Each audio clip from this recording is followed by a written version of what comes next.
Hi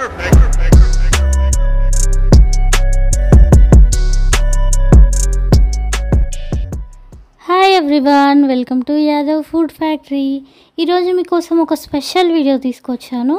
so అదే వచ్చేసి multigrain dosa ఎలా చేసుకోవాలని చూపిస్తాను. దీనికోసం మనము చూడండి, ఇక్కడ రైస్ 1 కప్ రైస్, 1 కప్ రాగులు, 1 కప్ పెసళ్ళు, అలాగే హాఫ్ కప్ అంతా మినుములు, ఇవన్నీ వేసుకుంటున్నాము. మీరు కావాలి అనుకుంటే శనగపప్పు కానీ, కందిపప్పు కానీ, ఇంకా ఏవైతే పప్పులు ఉంటాయో అవన్నీ కూడా వేసుకోవచ్చు. నా దగ్గర ఇవి అవైలబుల్ ఉన్నాయి, అవన్నీ కూడా తీసుకుంటున్నాను. సో ఇవన్నీ నానబెట్టుకోవాలండి. ఒక 4 to 5 అవర్స్ నానబెట్టుకుంటే మనకి మిక్సీ పట్టుకోవడానికి ఈజీగా ఉంటుంది. ఒక 2 to 3 టైమ్స్ వాష్ చేసుకోవాలి, ఎందుకంటే రాగులలో కొద్దిగా డస్ట్ ఎక్కువగా ఉంటుంది. సో ఇందులో రాగులు, పెసళ్ళు, బియ్యం, అలాగే మినపప్పు వేస్తున్నాను.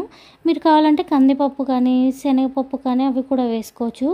సో ఇప్పుడు వీటిని ఒక 3 to 4 అవర్స్ నానబెట్టుకొని ఒక 2 to 3 టైమ్స్ వాష్ చేసుకోవాలి. ఇక్కడ వాటర్ చూడండి ఎంత డర్టీగా అయ్యాయో. సో రాగులలో కొద్దిగా డస్ట్ ఎక్కువగా ఉంటుంది. ఇలా ఇప్పుడు ఇవి ఒక 4 అవర్స్ నానబెట్టిన తర్వాత వీటిని ఇప్పుడు నేను మిక్సీ పట్టుకుంటున్నాను దోశ బ్యాటర్ చేసుకోవడానికి. సో చూస్తున్నారు కదా. అయితే ఇందులో మీరు మిక్సీ పట్టే ముందు ఒక పిడికెడంతా రైస్ కానీ, ఉడకబెట్టిన అన్నం కానీ, లేదంటే ఈ పోహా ఉంటుంది కదా, అటుకులు కానీ వేయటం వల్ల ఏంటి అంటే మనకి రెస్టారెంట్ స్టైల్లో మంచి కలర్ వస్తుంది దోశ అనేది.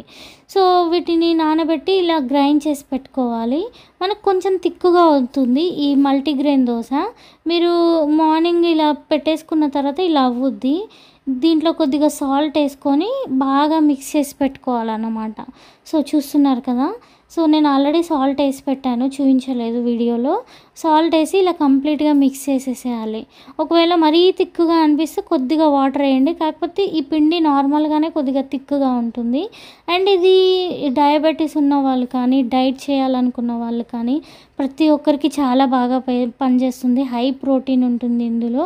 మనకి కార్బ్స్ తక్కువగా ఉంటాయి కాబట్టి డయాబెటీస్ కానీ, షుగర్ ఉన్న వాళ్ళకి సో ఎలాంటి ప్రాబ్లం అనేది ఉండదు ఈ దోశలు ఎన్ని తిన్నా కానీ.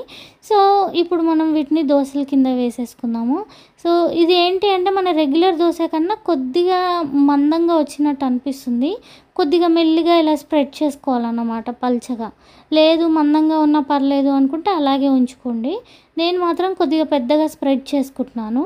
ఇప్పుడు దీని మీద ఒక 3 to 4 డ్రాప్స్ అంత ఆయిల్ వేసుకొని కాల్చుకోవాలి. ఎక్కువ ఆయిల్ అవసరం లేదు వీటికి.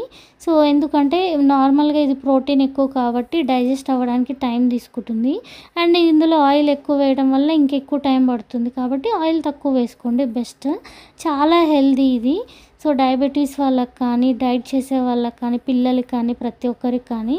సో నేను ఇది టమాటా చట్నీ అలాగే పల్లి చట్నీలో ముంచుకొని తింటే చాలా టేస్టీగా ఉంటుంది. సో తప్పకుండా ట్రై చేయండి. చాలా హెల్దీ, టేస్టీ, హై ప్రోటీన్ ఉంటుంది. సో వీడియో నచ్చినట్లయితే లైక్ చేయడం, షేర్ చేయడం, కమెంట్ చేయడం మర్చిపోకండి. ఇంకో మంచి వీడియో వరకు tata, bye bye, love you all.